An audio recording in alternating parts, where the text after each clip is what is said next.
आइए बच्चों, आज हम क्लास 12th की केमिस्ट्री के फर्स्ट चैप्टर विलियन में यूपी बोर्ड में पूछे जाने वाले इंपॉर्टेंट क्वेश्चनों के बारे में जानते हैं और इन इंपॉर्टेंट क्वेश्चनों की आपको चैप्टर विशेष वीडियो भी प्रोवाइड कराई जाएगी और इनके बारे में विस्तृत वीडियो भी मिलेगी। आज तो हम केवल विलियन चैप्टर के इंपॉर्टेंट क्वेश्चनों के बारे में जानने वाले हैं, जो कि हमें 8 नंबर कंप्लीट करवाएंगे। यूपी बोर्ड में 8 के 8 नंबर मिलेंगे। 100% 7.5 नहीं हो सकता अगर आपने इन 15 पॉइंट्स को कंप्लीट कर लिया। विलियन चैप्टर में जो क्लास 12th में से 8 नंबर का पूछा जाता है। कितने नंबर का पूछा जाता है? 8 नंबर का पूछा जाता है। तो आज हम विलियन चैप्टर को पूरा पोस्टमार्टम करने वाले, जितना भी इंपॉर्टेंट क्वेश्चन है सारा इंपॉर्टेंट क्वेश्चन जानने वाले हैं। और अगर इतने क्वेश्चन जो बताएंगे क्वेश्चन, अगर उतने क्वेश्चन कंप्लीट कर लिए तो आपके बोर्ड पेपर में 8 नंबर कोई नहीं काट सकता है। तो आइए इन क्वेश्चन के बारे में जानते हैं। इस क्वेश्चन की मैंने पीडीएफ भी बना रखी है जो आपको टेलीग्राम में मिल जाएगी। इसका लिंक डिस्क्रिप्शन में भी डाल दिया जाएगा। तो आइए देखते हैं क्या है क्वेश्चन। पहला क्वेश्चन है हमारे पास कि पहला क्वेश्चन है मोलरता, मोलरता, मोललता,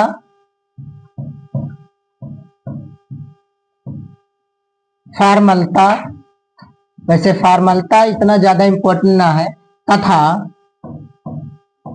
मोल प्रभाज को, मोल प्रभाज को परिभाषित कीजिए। सबसे ज्यादा पूछा जाने वाला जो इस चैप्टर में क्वेश्चन है वो है मोललता और मोलरता और मोल प्रभाज। ये क्वेश्चन पूछा जाता है। ये 2 से 3 नंबर में पूछा जाता है। मोलरता, मोललता और मोल प्रभाज किसे कहते हैं? ठीक है, इसका एक अलग टाइप से भी क्वेश्चन आता है, उसको भी अभी हम बता रहे हैं। ठीक है, अगला क्वेश्चन हमारे पास, क्वथनांक में उन्नयन से आप क्या समझते हैं? दूसरा क्वेश्चन क्या है? क्वथनांक में उन्नयन से आप क्या समझते हैं?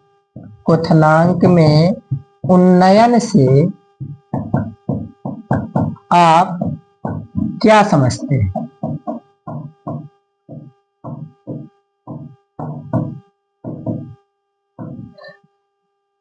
इसका मोलरता से क्या संबंध है? इसका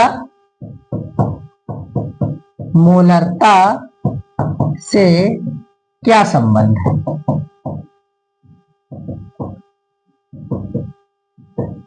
ठीक, पहला क्वेश्चन हमारा मोलरता, मोललता तथा मोल प्रभाज को परिभाषित कीजिए। दूसरा, क्वथनांक में उन्नयन से आप क्या समझते हैं? इसका मोलरता से क्या संबंध है? परासरण, तीसरा क्वेश्चन है परासरण, परासरण क्या है? ठीक, परासरण क्या है? परासरण और परासरण दाब दोनों पूछे जाते हैं। ठीक है, तो परासरण क्या है? और एक क्वेश्चन पूछा जाता है परासरण तथा विसरण में अंतर समझाइए।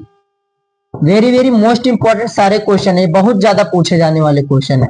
परासरण तथा विसरण में अंतर बताइए। ये प्रीवियस ईयर्स में सारे क्वेश्चन पूछे गए हैं।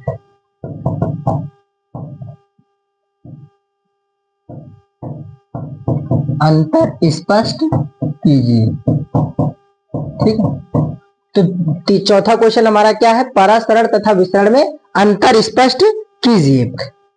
परासरण क्या है? परासरण दाब के लिए व्यंजक लिखिए। तो परासरण दाब, परासरण क्या है? परासरण इसी में ऐड किए दे रहे हैं, अलग से क्वेश्चन नहीं बनाएंगे। परासरण दाब के लिए व्यंजक लिखिए। क्या लिखिए? व्यंजक लिखिए।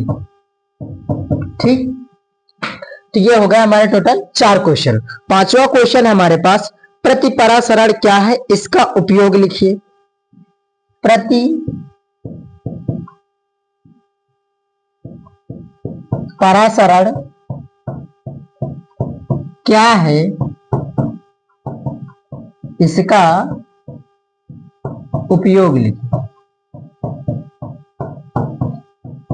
अगर ये क्वेश्चन आप लोगों ने रेडी कर लिए तो आपके बोर्ड पेपर में 8 नंबर पक्के हो गए। यूपी बोर्ड में सॉल्यूशन चैप्टर से, विलियन चैप्टर से 8 नंबर का टोटल पूछा जाता है। तो इसलिए आपको ये सारे क्वेश्चन ध्यान देने हैं। ठीक है, परासरणी गुणांक से आप क्या समझते हैं? परासरणी गुणांक से आप क्या समझते हैं। इनके ऊपर वीडियो भी बनाएंगे हम सारे क्वेश्चनों के ऊपर, ठीक है। इसके बाद अगला क्वेश्चन है,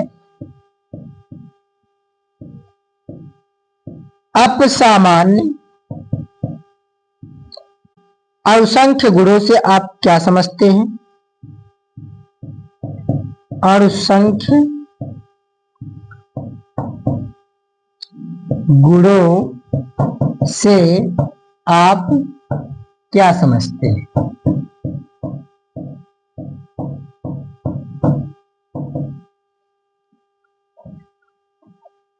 उदाहरण द्वारा स्पष्ट कीजिए।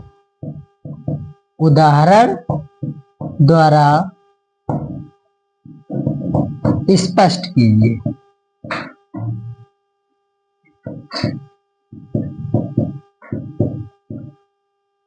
आप सामान्य और असंख्य गुणों से आप क्या समझते हैं, उदाहरण द्वारा स्पष्ट कीजिए।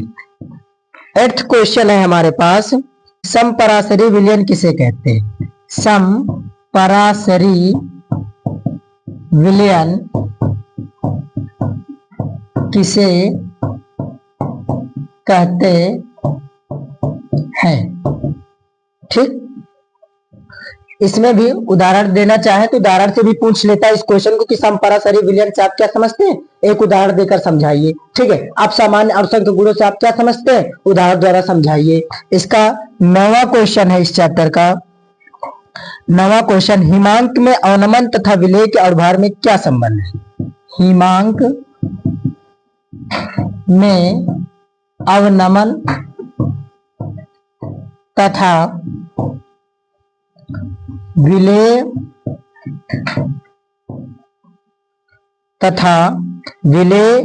के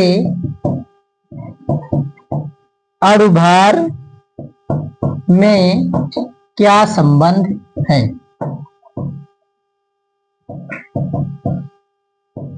ठीक, हिमांक के अवनमन तथा विलय के अणुभार में क्या संबंध है। तो विलयन चैप्टर से अगर हम इन क्वेश्चनों को कंप्लीट करते हैं तो हमें टोटल मिलने वाले हैं 8 नंबर।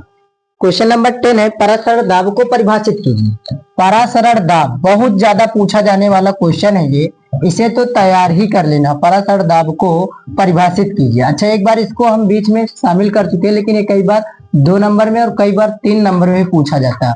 परासरण दाब को परिभाषित कीजिए। ठीक, इसके बाद राउल्ट का वाष्प दाब अवनमन नियम क्या है। 13 नंबर है, राउल्ट का वाष्प दाब अवनमन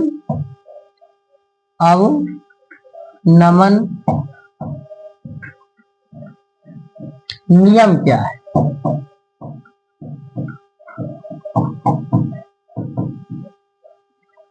और अगला क्वेश्चन है हमारे पास नंबर 12,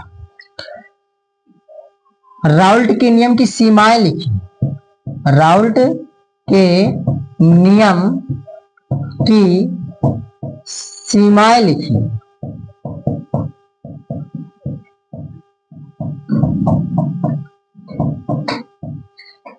राउल्ट के नियम की सीमाएं लिखिए। अगला क्वेश्चन, मोलल उन्नयन तथा मोलर उन्नयन स्थिरांक। ठीक, मोलल उन्नयन तथा मोलर उन्नयन स्थिरांक। अगला क्वेश्चन हमारे पास, मोलल एवं मोलर अवनमन स्थिरांक। मोलल एवं मोलर अवनमन स्थिरांक, इसको लिखना है। ठीक है, और इसके बाद नॉर्मलता, मोलरता, फॉर्मलता आपका हो ही गया है। तो ये विलियन चैप्टर से पूछे जाने वाले सबसे इंपॉर्टेंट क्वेश्चन है। अगर इन क्वेश्चनों को हम रेडी कर लेंगे तो हमारे 8 नंबर यूपी बोर्ड पेपर में कंफर्म हो जाएंगे। यानी 8 नंबर 100% मिलने हैं इन क्वेश्चनों को तैयार करने के बाद। पहला क्वेश्चन है हमारे पास, मोलरता मोललता एवं मोल प्रभाज को परिभाषित कीजिए। तो बहुत अच्छे से इसको रेडी कर लेंगे और इनके ऊपर मैं वीडियो भी बनाऊंगा, प्रत्येक क्वेश्चन को आपको सोल्यूशन भी मिलेगा। ठीक है, अगर आप सोल्यूशन चाहते हो तो कमेंट जरूर करिएगा। ठीक, अगला क्वेश्चन हमारे पास, मोल प्रभाज किसे कहते हैं? विलेय के मोल प्रभाज एवं वाष्प दाब के अपेक्षिक अवनमन के संबंध को व्यक्त कीजिए या लिखिए। क्वथनांक में उन्नयन से आप क्या समझते हैं? इसका मोललता से क्या संबंध है? पराशर दाब तथा विसरण में उदाहरण सहित अंतर स्पष्ट कीजिए। पराशर तथा विसरण में उदाहरण सहित अंतर स्पष्ट कीजिए। पराशरण क्या है? पराशर दाब के लिए व्यंजक लिखिए। पराशरणी गुणांकों से आप क्या समझते हैं? प्रति पराशर क्या है? इसका उपयोग लिखिए। अपसामान्य और संख्य गुणों से आप क्या समझते हैं? उदाहरण द्वारा समझाइए। अब समपराशरी विलयन किसे कहते हैं? उदाहरण सहित समझाइए। हिमांक में अवनमन तथा विलेय के अनुभार में क्या संबंध है, ये भी लिखना है। पराशर दाब को परिभाषित करना है। राउल्ट का वाष्प दाब अवनमन नियम क्या है, ये बताना है। इसमें एक क्वेश्चन हमारा नहीं हुआ है, उसको भी लिख लेंगे, हेनरी का नियम। किसका नियम? हेनरी का नियम। हेनरी का नियम, ये सबसे ज्यादा पूछे जाने वाले क्वेश्चंस हैं। विलियन में अगर हमने इतना रेडी कर लिया तो हमारा 8 नंबर का यूपी बोर्ड में कंफर्म हो गया, यानी 8 में 8 मिलेंगे, 7.5 नहीं होगा अगर इन क्वेश्चनों को हमने कंप्लीट कर लिया। अगर आपको लगता है कि ऐसे ही मैं चैप्टर विशेष आप सभी को इंपॉर्टेंट क्वेश्चन प्रोवाइड कराऊं, इंपॉर्टेंट सारे क्वेश्चंस जो प्रीवियस ईयर में पूछे जा चुके हैं उनको आपके सामने लेके आऊं, तो आप लोग मेरे चैनल को सब्सक्राइब करें और अगर वीडियो पसंद आ रही हो तो लाइक करें और अपने दोस्तों को भी भेजें, जिससे उनके इंपॉर्टेंट क्वेश्चनों की तैयारी हो जाए। धन्यवाद।